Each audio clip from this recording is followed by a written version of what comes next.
Bonjour, c'est Ursule, bienvenue à Vie et Miséricorde. On est le 2 mai 2026.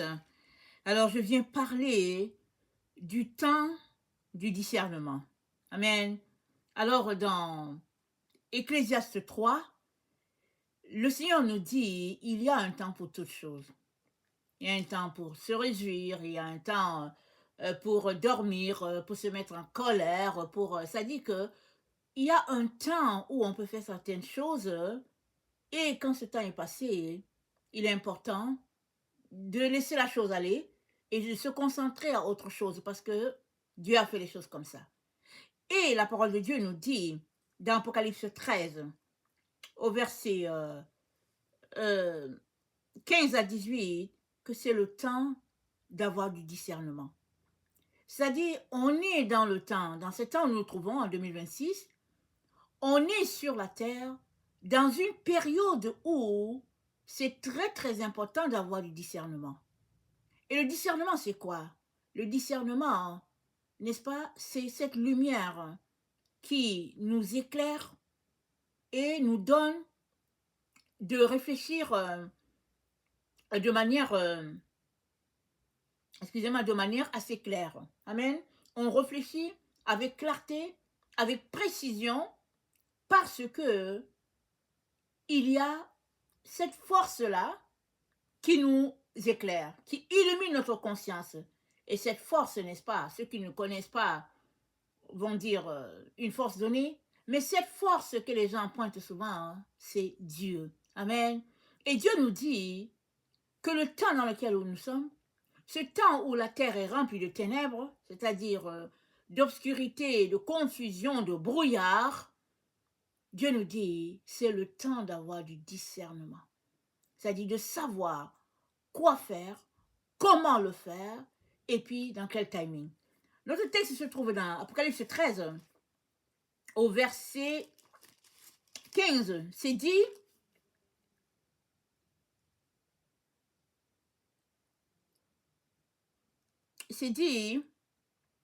il lui fut donné d'animer l'image de la bête, de sorte qu'elle ait même la parole et fasse mettre à mort quiconque n'adorait pas l'image de la bête.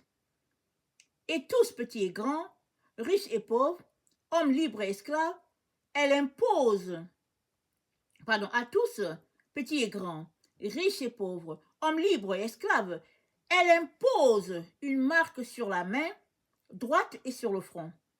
Et nul ne pourra acheter ou vendre s'il ne porte la marque, le nom de la bête ou le chiffre de son nom. C'est le moment d'avoir du discernement, que celui qui a de l'intelligence interprète le chiffre de la bête. C'est un chiffre d'homme et son chiffre est 666. Amen. Alors, on est dans ce temps-là où la quatrième bête, telle que décrite par Daniel, agit sur les gens de manière à les rendre inhumains. Amen. Parce que c'est ça que Daniel a vu, et puis Daniel était traumatisé. Daniel est tombé malade. Il n'en revenait pas. Et puis il a demandé à l'ange, il dit, mais c'est quoi qu'il y a de vrai dans ça? Voilà pourquoi Daniel, au lieu de décrire les êtres humains, il parle d'animaux. Les animaux, ça représente, n'est-ce pas, les royaumes qu'il y aura sur la terre, mais ça représente aussi des rois. 4 rois qui seront sur la terre. Et Daniel les décrit comme les animaux parce que leur agissement était différent, n'est-ce pas, de ce qu'il savait qu'on devait se comporter en son temps à lui. Et c'est comme ça qu'il a su que, au fait, cette prophétie, c'était pour une génération lointaine, la génération de la fin. Alors, nous sommes informés donc que la bête, qui ici représente, n'est-ce pas, ça peut représenter l'organisation de la fin des temps, là où nous nous trouvons, c'est-à-dire que l'organisation mondiale sur la Terre, comment les politiques sont faites et tout, mais ça peut aussi représenter le dragon, c'est-à-dire l'ancien serpent, qui a donné son pouvoir de manière à contrôler les humains sur la Terre. On ne peut pas tout entrer dans les détails parce qu'on ne sait pas ce qui se passe. Mais toujours est-il que ce qui est important pour toi et moi, c'est de savoir, c'est que Dieu nous dit, c'est le moment d'avoir le discernement. C'est-à-dire, avant de poser une action, de faire quoi que ce soit, il est très important que tu sois éclairé. Et éclairé par qui? Pas par ta propre conscience, pas par la direction d'un ami, pas par le conseil, n'est-ce pas, d'un leader spirituel. C'est le moment d'avoir du discernement, c'est-à-dire le moment de savoir quoi faire. Et la seule personne qui peut t'éclairer, c'est Dieu. Amen. À travers son Saint-Esprit, c'est lui qui peut t'éclairer. Alors, Dieu nous dit, il nous dit, attendez, je lis mes notes, je viens de prendre note tantôt quand j'étais en train de lire ma Bible.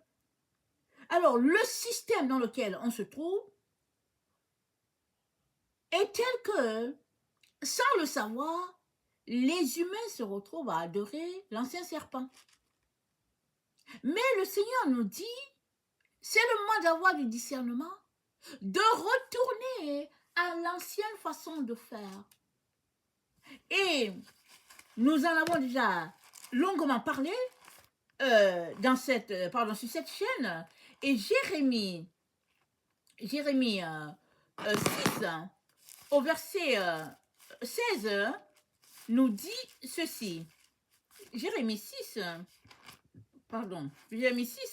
au verset 16 dit, « Ainsi parle l'Éternel, placez-vous sur les chemins anciens, regardez et demandez quels sont les anciens sentiers. Quelle est la bonne voie? Placez-vous sur les chemins et regardez et demandez quels sont les anciens sentiers. Quelle est la bonne voie? Marchez-y et vous trouverez le repos de vos âmes. » Donc, on est appelé à marcher sur l'ancien sentier. L'ancien sentier, c'est quoi? C'est ce sentier où Dieu est adoré, révéré, n'est-ce pas?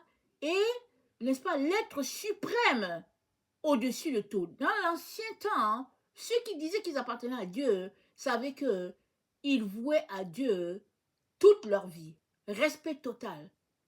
Mais dans le temps dans lequel nous sommes, on est éduqué autrement à marcher avec Dieu, lui aussi à marcher, n'est-ce pas, selon ce qui nous arrange dans le monde.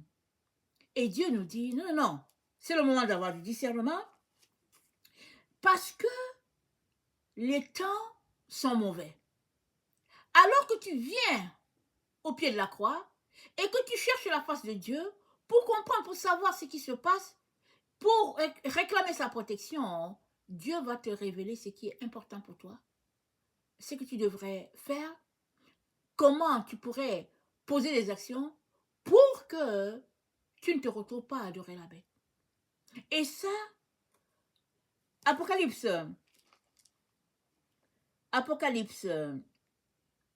12, amen, dans Apocalypse 12, au verset 10, nous sommes informés de ceci.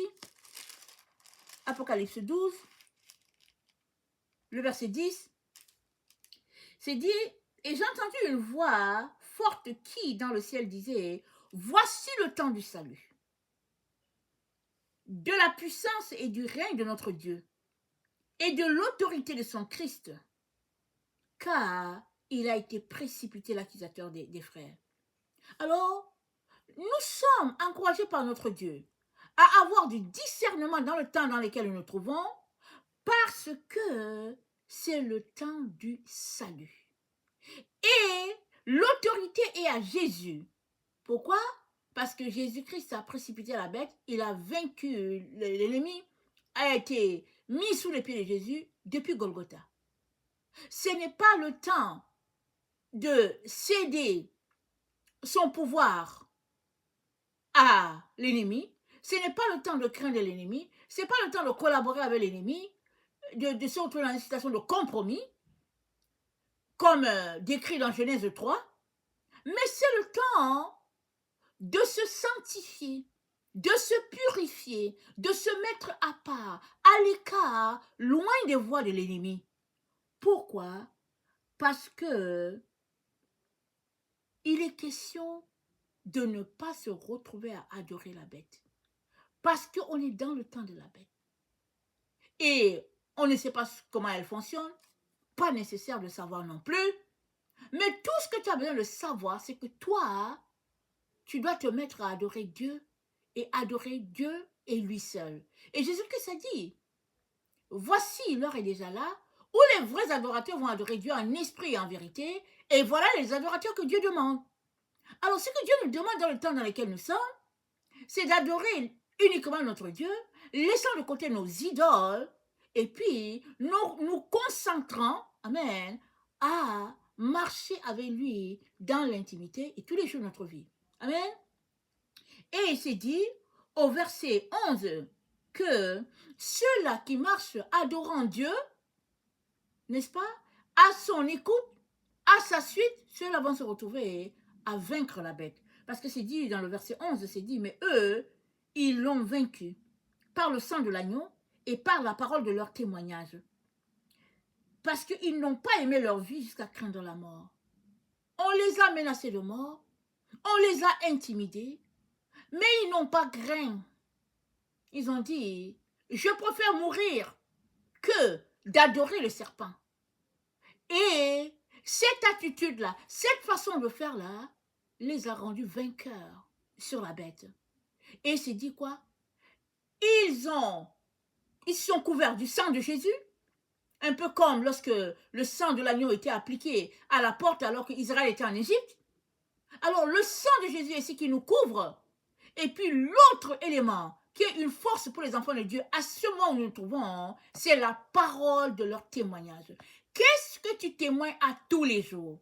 Est-ce que tu es en train de céder ta place à l'ennemi, ou bien est-ce que tu ouvres ta bouche et puis tu proclames, n'est-ce pas, ton appartenance à Jésus, et puis tu lis les forces des ténèbres qui sont là juste pour t'intimider? Parce que à cette heure où nous nous trouvons, où c'est important d'avoir le discernement que le Seigneur aimerait que tu saches, c'est que on est dans les temps de la fin. Ça, c'est le premier élément qu'il faut que tu saches. Maintenant, quand est-ce que Jésus-Christ va venir? On ne sait pas. Les disciples déjà annonçaient la fin. Au premier siècle, ils annonçaient déjà la fin. Donc, on ne sait pas quand est-ce que Jésus-Christ va venir.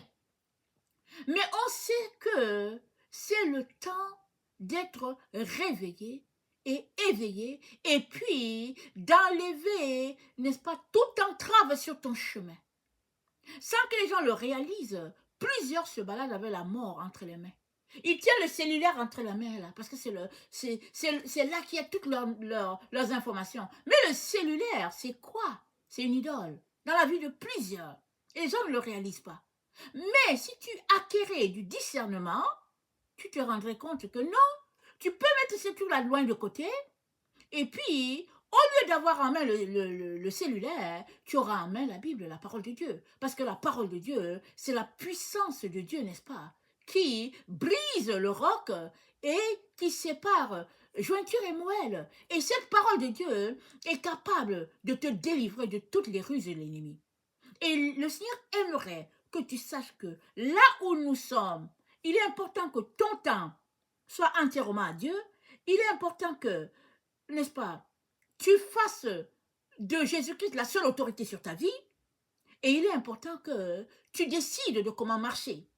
Pas marcher clopin, un pied avec Dieu, un pied avec l'ennemi, mais marcher entièrement les pieds, pardon, marcher entièrement la vie soumise à Jésus-Christ. Parce que ce n'est que comme ça que tu vas venir à bout des tactiques de l'ennemi. Et ce n'est pas que tu viens à bout un jour, mais c'est une marche.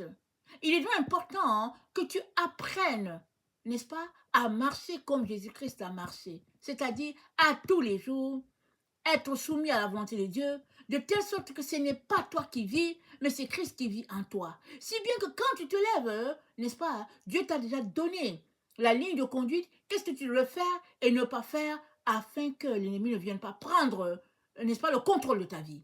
Amen. Il est donc important, amen, que si ces choses viennent à manquer dans ta vie, n'est-ce pas, il est important que tu reconsacres ta vie à Jésus. Ça, c'est très important. Il est important que tu lui donnes ta vie, que tu lui demandes pardon pour tes égarements et que tu le laisses prendre le contrôle de toute ta vie et il te conduira et il te donnera tout ce dont tu as besoin, n'est-ce pas, pour pouvoir non pas être écrasé par la bête, mais pour que tu puisses marcher triomphant sur tout ce qui se passe sur cette terre. Amen. Et qu'est-ce que Jésus-Christ a dit? Il dit, voici, je suis avec vous tous les jours jusqu'à la fin du monde. Amen.